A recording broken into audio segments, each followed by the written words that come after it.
When you see a Rolex, you instantly think of extreme wealth, elite status, and luxury.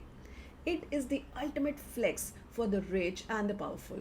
But the man who founded this multi billion-dollar empire wasn't born into royalty or high society. He was an orphan child who endured unimaginable personal tragedy, and the most shocking part of the Rolex story isn't how it started. It's how his legacy survived. When a technological revolution completely decimated the Swiss watch industry, bankrupting almost every major brand, Rolex survived using a brilliant, almost evil psychological trick. They trick the world into wanting their products by doing the exact opposite of what logic tells you to do. This is the genius secretive story of Rolex. Hans Wilsdorf's life started with a heartbreak. By the age of 12, both his parents had passed away, leaving him a completely orphan. He was sent to boarding school, where he learned to be fiercely independent. As a young man, he moved to London and noticed a major problem. Men only wore large, clunky pocket watches, while wristwatches were seen as inaccurate jewelry for women. Hans wanted to change this. He founded Rolex to create highly precise, durable wristwatches for men.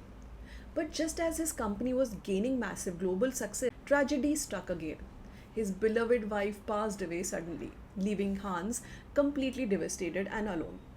With no heirs, he poured all of his grief into this company, eventually transferring total ownership to a private foundation, making Rolex his sole purpose in life until he died in 1960. For decades, Rolex and other Swiss watchmakers dominated the globe with their complex mechanical watches. But in the 1970s, an absolute disaster hit Switzerland, the quartz crisis. Companies in Japan like Seiko introduced quartz technology, battery powered watches that were vastly cheaper to make and actually kept better time than expensive mechanical watches. The market was instantly flooded with cheap digital watches.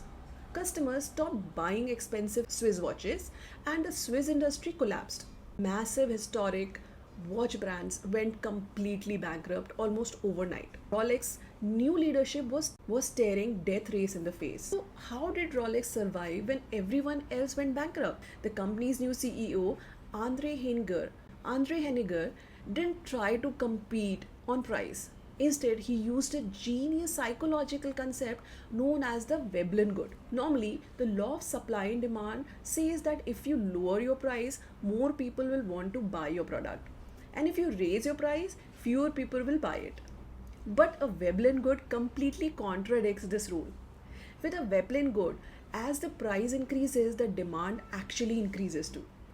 Rolex realized that wealthy people don't buy these watches just to tell the time. They buy them to signal their status to other people.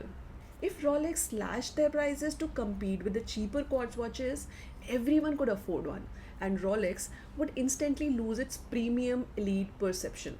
So, Rolex did the exact opposite.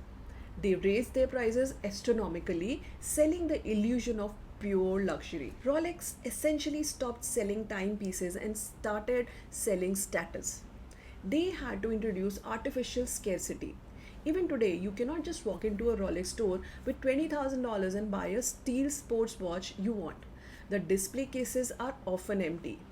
Rolex deliberately restricts the supply of their most popular watches so that you have to be put on a multi year waiting list, begging the dealer for the privilege to buy one. By making it incredibly hard to get, they make you want it even more. Hans Wilsdorf started out as a heartbroken orphan with nothing, but his successors mastered human psychology to ensure his company remains the most desirable brand on the planet.